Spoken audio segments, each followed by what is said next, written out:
Instead of you, Haley will be going to the Hawaii trip you planned.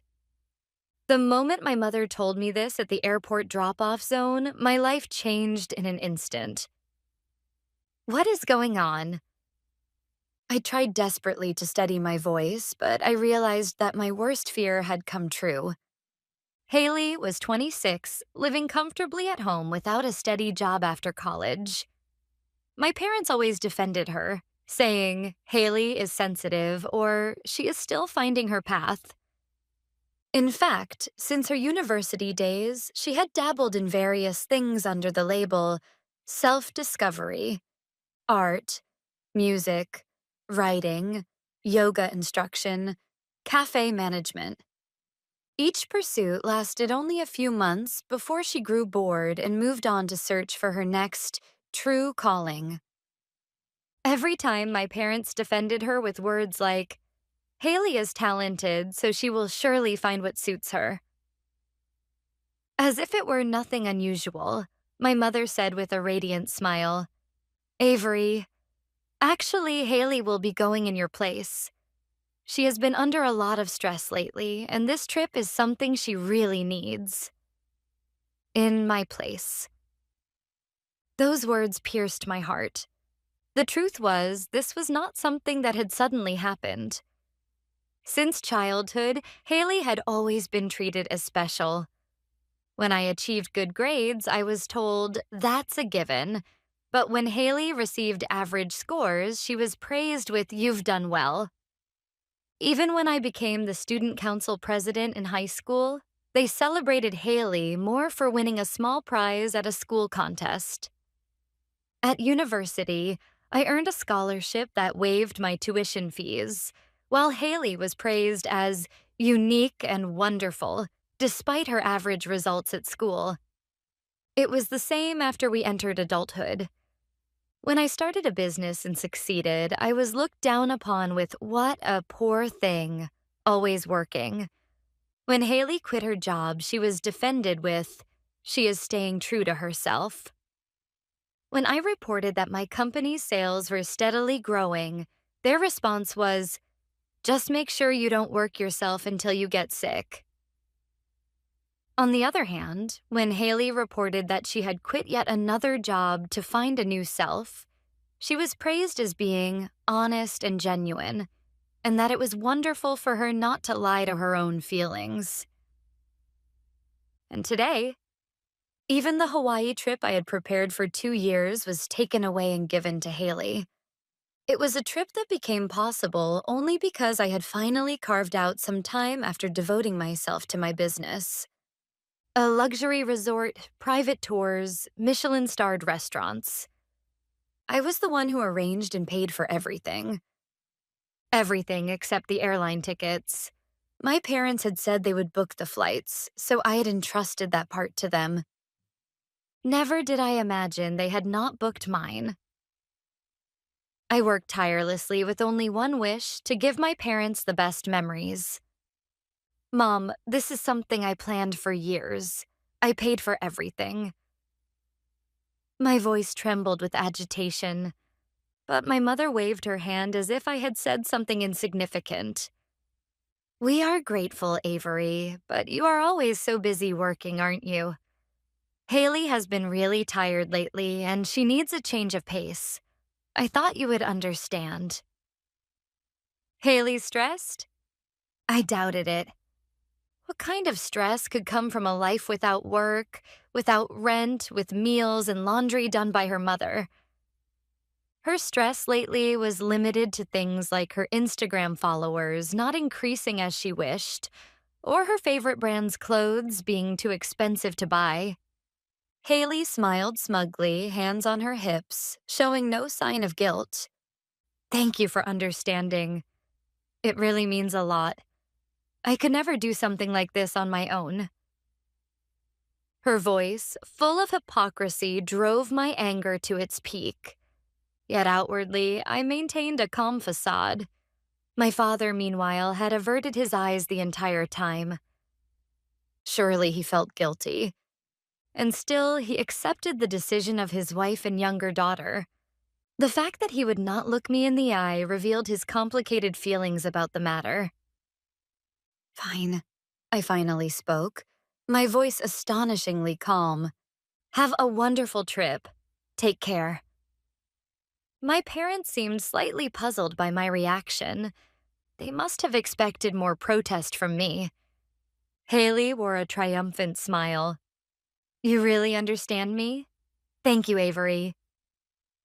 The moment those words reached my ears, my heart completely broke.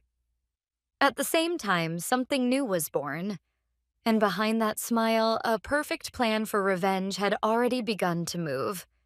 As I watched them head toward the airport terminal, I kept a smile on my face on the surface. Haley waved innocently until the very end, and my father glanced back once but quickly averted his eyes. My mother kept smiling until the last moment, but somewhere deep within that smile, I could see a flicker of unease. Inside my heart, violent anger boiled like magma. Haley's innocent wave, my mother's hypocritical words of gratitude, and my father's guilty glance. All of it grated on my nerves. The anger of being treated as second best for 30 years, the humiliation of having the trip I spent 2 years preparing stolen in an instant, and above all, the burning rage of being expected to understand as if it were only natural. I waved back, but in my mind, calculations had already begun. Their plane departed at 10 a.m. and would arrive in Hawaii at 11 a.m. local time. That meant I had some time to act until their hotel's check-in time. As soon as I arrived home, I pulled out my laptop. First, I listed everything I had reserved for this Hawaii trip. The accommodations were a 7-night stay in an oceanfront suite at the Halekulani Hotel. It was the best location with a full view of Waikiki Beach, and I had wanted my parents to experience unforgettable memories there. I had a special reason for choosing this hotel. I remembered my mother once mentioning, after reading a novel in her youth that featured the Halekulani, that she dreamed of staying there someday. My father had also read about the hotel in a surfing magazine and said, "Someday I want to see the sunset there." I wanted to grant both of those wishes. The dining reservations were also flawless. 2 sunset dinner courses at the fine restaurant La Mer inside the Halekulani Hotel, and daily breakfasts at Orchids where they could enjoy elegant mornings. On top of that, I carefully selected 4 of Waikiki's most renowned restaurants, planning for them to savor the best of Hawaiian cuisine. The La Mer reservations were particularly difficult. They required booking 3 months in advance, and to secure the exact dates I wanted, I had to call repeatedly and even register on the cancellation waiting list. I still remember the joy I felt when I finally secured them. I chose the activities with great care, considering my parents' stamina and preferences. On a private helicopter tour, they would soar over volcanoes in Diamond Head, experiencing Hawaii's breathtaking landscapes all to themselves. The private stargazing tour at the summit of Mauna Kea was a special gift because my mother had always been fascinated by the stars. On a private snorkeling cruise, they could swim alongside sea turtles in the crystal clear ocean. And at the luxurious Spa Halekulani, they would relax with a Lomi Lomi massage to ease their daily fatigue. Furthermore, on the day of their arrival, I had arranged for a welcome set of fruits and champagne to be placed in their room. And on the final day, a professional photographer would capture commemorative photos for them. My father and mother had started working for the family from a young age, never having the chance to travel abroad before they got married and eventually having me. Because they were not financially well off, they never had opportunities to go on trips. Yet they often said they could never forget the one time they did go, Hawaii, for their honeymoon.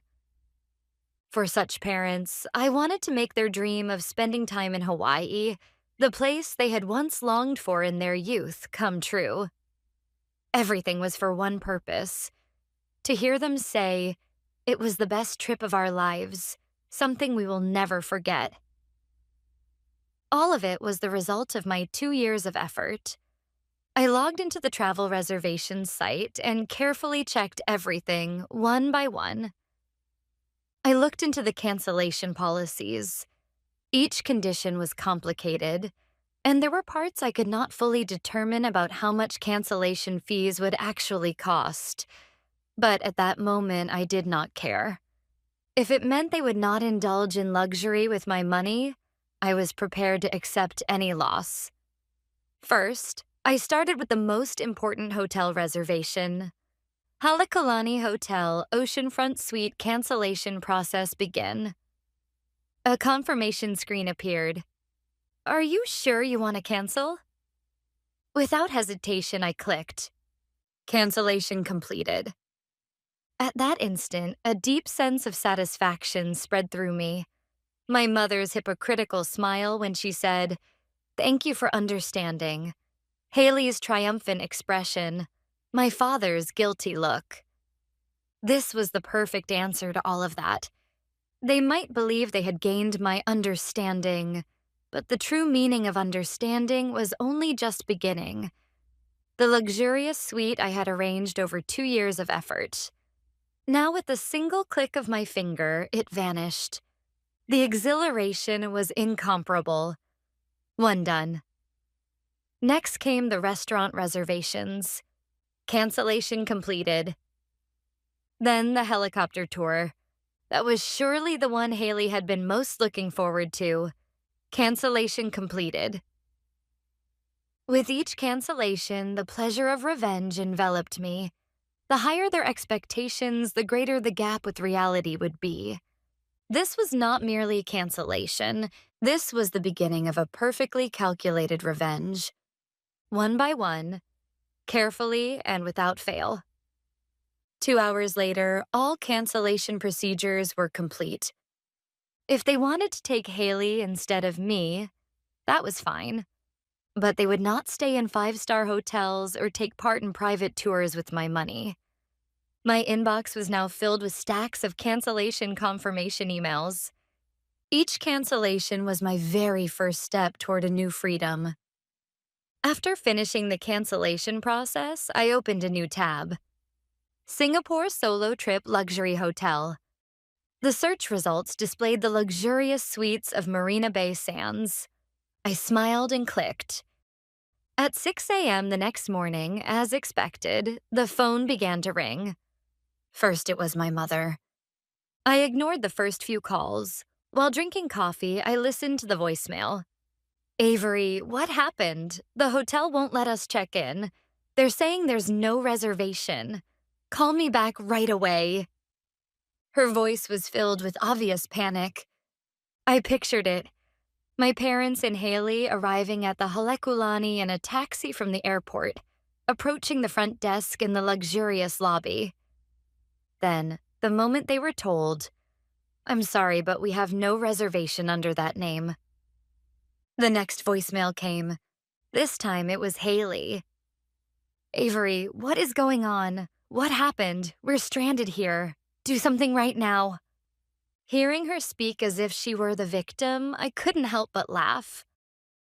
There was also a voicemail from my father. "Avery, it seems there's been some mistake. Could you check with the hotel?" His voice sounded confused, still unable to grasp the situation. He must have thought it was a simple error. As time passed, the messages grew more desperate. "Avery, La Mer doesn't have our reservation either. What is happening?" "The helicopter tour is canceled too. This is just a normal trip now." "Avery, this is truly awful. Because of you, we are stuck here. Call the hotel immediately and fix this problem." Haley's voice gradually became hysterical. From her initial optimism, I could hear it shifting into panic as she realized the gravity of the situation. I listened to the voicemails one by one, enjoying an elegant brunch. While my family was in chaos in Hawaii, I was already preparing for Singapore. I opened the official Marina Bay Sands website and booked a suite. It would be a 5-day stay, the beginning of a luxurious solo trip. Using part of the money refunded from the cancellations, I planned my own indulgent journey. 5 nights in the top floor suite of Marina Bay Sands, dining at Michelin-starred restaurants, and refreshing both body and mind with a full treatment at the luxury Banyan Tree Spa. On a private tour of gardens by the bay, I would enjoy the famous light show from the best seats. And at Sentosa Island, I plan to experience the world's largest sea aquarium and Universal Studios Singapore. While my family struggled in Hawaii, I would be spending the finest time alone. Ironically, since I had never taken a solo trip before, this was also a major challenge for me. I had always been used to thinking about my family, planning everything for someone else. So planning a trip purely for myself was a refreshing experience. On the 3rd day after my family's arrival in Hawaii, I left for Singapore. Their angry calls kept coming, but I ignored them all. In the business class lounge at the airport, I listened to the latest voicemail. "Avery, it's your father. We need to talk. Call me when you get home." I sighed and ended the call.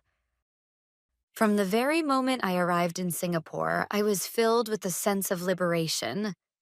The view from the top floor suite of Marina Bay Sands was breathtaking. Looking down from the high floors, the night view of Singapore sparkled like a jewelry box.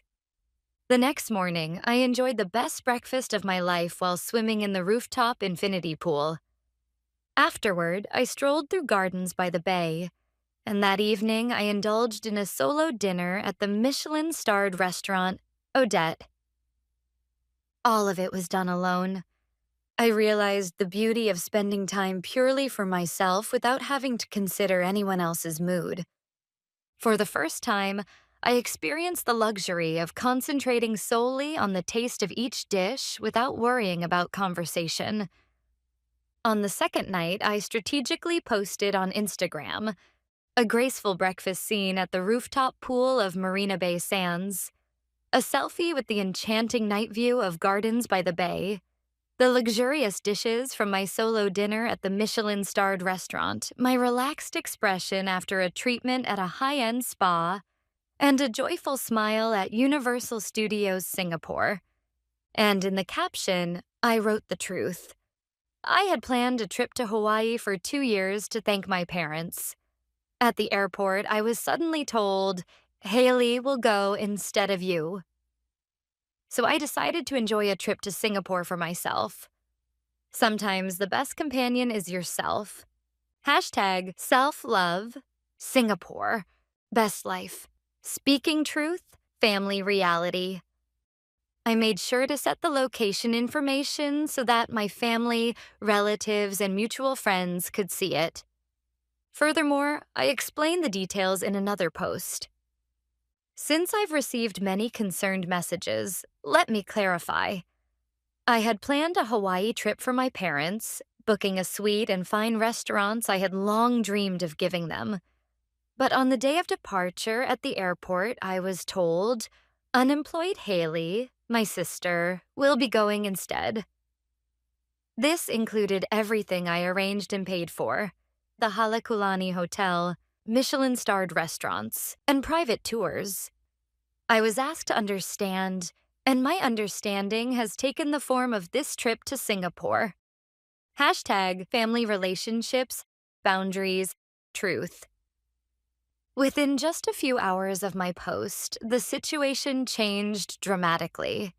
When my family had gone into panic in Hawaii, my mother, in her desperation, had been frantically calling relatives and neighborhood friends. She did something terrible. Avery ruined the trip and we're in trouble. My daughter betrayed me, she complained, seeking sympathy and help.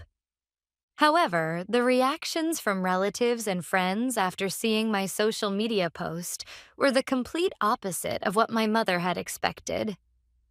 A flood of shocked and sympathetic comments poured in from relatives and family friends. "I can't believe it. How awful. You've had it the hardest all along. Haley and your parents really went too far. Thank you for telling us the truth. I just got a call from your mother, but what she said was completely different. The most influential response came from my father's sister, my aunt. Avery, thank you for telling us the truth. Your mother just called me saying Avery suddenly canceled the trip and abandoned the family. But the truth is completely different. Knowing about your 2 years of effort breaks my heart. Furthermore, comments came flooding in from my mother's coworkers and neighbors as well. I was worried when your mother called me for help, but I had no idea this was the real situation. She called me crying from Hawaii, so I assumed Avery had done something terrible, but I was completely misled. All of my mother's desperate attempts to gain sympathy by calling from Hawaii were completely overturned by a single post of mine. In the real-time battle of information, truth holds overwhelming power. At the very moment my mother was trying to gather sympathy from Hawaii as a poor, betrayed mother, my post revealed the actual reality. My mother's standing in the neighborhood changed overnight. Far from being seen as a pitiful mother, she was now viewed as a selfish woman who trampled on her daughter's kindness. To make matters worse, it also became clear that she had tried to gain sympathy by lying, and she was now branded with the label of a liar. Even Haley's friends left harsh comments. Wait, you stole the trip your sister spent 2 years planning on the very day of departure? That's seriously awful. Haley, you should be apologizing, not thanking her. Have you ever even considered your sister's feelings? Are you seriously still in Hawaii right now? Unbelievable. The most effective moment came when my grandmother called the family in Hawaii in real time. I cannot understand what you have done. Do you not realize how much Avery has thought about you? Apologize immediately. Her harsh scolding echoed through the cheap motel in Hawaii, and the story later became a laughing matter among all the relatives. I received more than 50 angry messages from my mother. I can't believe this. While we are suffering in Hawaii, you are on a luxury trip? This is the lowest thing you could do. Because you canceled everything, we are stuck staying in a cheap motel and eating nothing but fast food. Betraying your family and indulging in luxury alone? Shame on you. From Haley, there were more than 30 messages filled with envy. You abandoned us and went on a luxury trip alone? You're truly selfish. Because of you, my very first overseas trip was ruined. I wanted to go to Marina Bay Sands too. I thought you were my sister, but you are the worst kind of person. Every time I read them, my anger ignited anew. Selfish? They were the ones who trampled on my 2 years of effort in an instant, only to now play the role of victims. You were supposed to be my sister? Then they should have respected me as their sister from the beginning. There were also about 10 confused messages from my father. Avery, this has gone too far. Let's talk about this as a family. I don't understand what you are doing. Why go this far? And yet, as I read these messages, I was enveloped in deep satisfaction. Their panic, confusion, and anger. All of it was proof that my plan was going exactly as intended.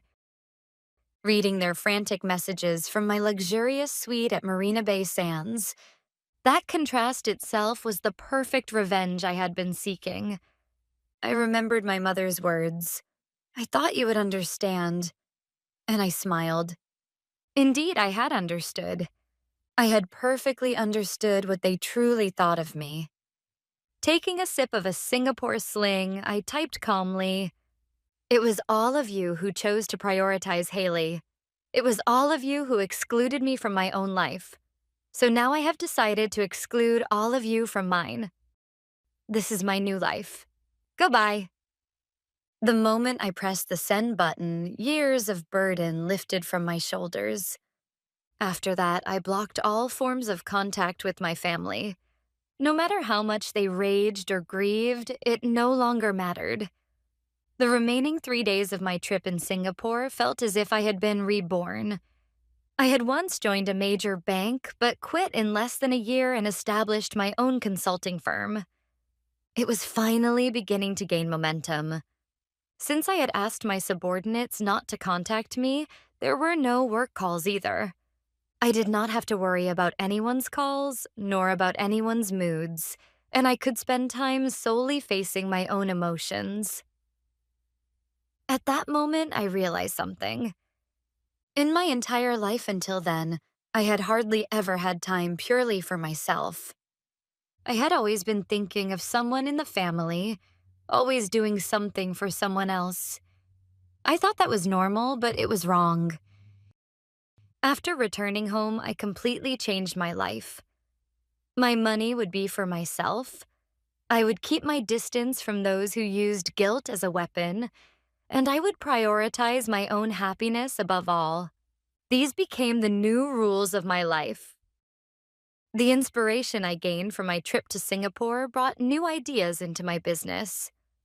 I began considering expanding marketing operations in Asia and started building local networks. Since I no longer wasted time worrying about my family, I suddenly had much more time to focus on my work. About 3 months later, the expected approach came. There was a direct call from my father. Since I had not unblocked them, it came through my company line. "Avery, I want to talk." His voice sounded more tired than before. "There is nothing to discuss," I answered calmly. "I was wrong. I trampled on your feelings and repaid kindness with betrayal. I apologize for always prioritizing Haley over you." At his words, I couldn't help but let out a small, scornful laugh. By then, the family situation had changed dramatically. Ever since the truth had been revealed through my social media post, my mother's standing in the neighborhood had collapsed completely. She was now viewed as a selfish mother who trampled on her daughter's kindness and was met with cold stares from neighbors. At her workplace, too, her colleagues' attitudes shifted, and I heard she was enduring uncomfortable days. Haley's case was even more severe. She was subjected to harsh criticism from her friends and was being spread on social media as the worst sister who crushed her older sister's effort. She became so ashamed of staying at home that even going outside became burdensome. Even when she tried to look for work, the story was known, and she was often at a disadvantage in interviews. My father, too, had his colleagues learn of the story, and his reputation declined as he was seen as a man who cannot even manage his family. I heard he now had no choice but to take early retirement. And above all, since my family had lost both my financial and emotional support, their daily lives had begun to suffer. The parts I had silently supported until now became clear, and for the first time, they realized how much my presence had meant. And now they came with words. "Dad, I don't want to be involved in family problems anymore. If Haley works and fully repays the travel costs, then I will consider it." "Avery, are you no longer family?" At that, I gave a bitter smile. What is family? Isn't it supposed to mean mutual respect and support? If so, then it seems I've been doing family all by myself all this time. "Your mother and Haley miss you." "They don't miss me. They're just inconvenienced. Without me, they don't know who will solve their problems." I had been treated merely as a handyman, not cherished as family. "Dad, right now, I am the happiest I've been in 30 years. Please don't try to destroy that." After hanging up the phone with those words, I felt a refreshing clarity. My family had realized my value only after losing me, but it was too late. That night, I wrote in my journal, On this day a few months ago, I experienced the greatest betrayal of my life at the airport. But looking back now, it was the greatest gift. Without that event, I would have lived my whole life as a slave to my family. It seems my family is still waiting for my help, but that is no longer my problem. They've made their choices, and I've made mine.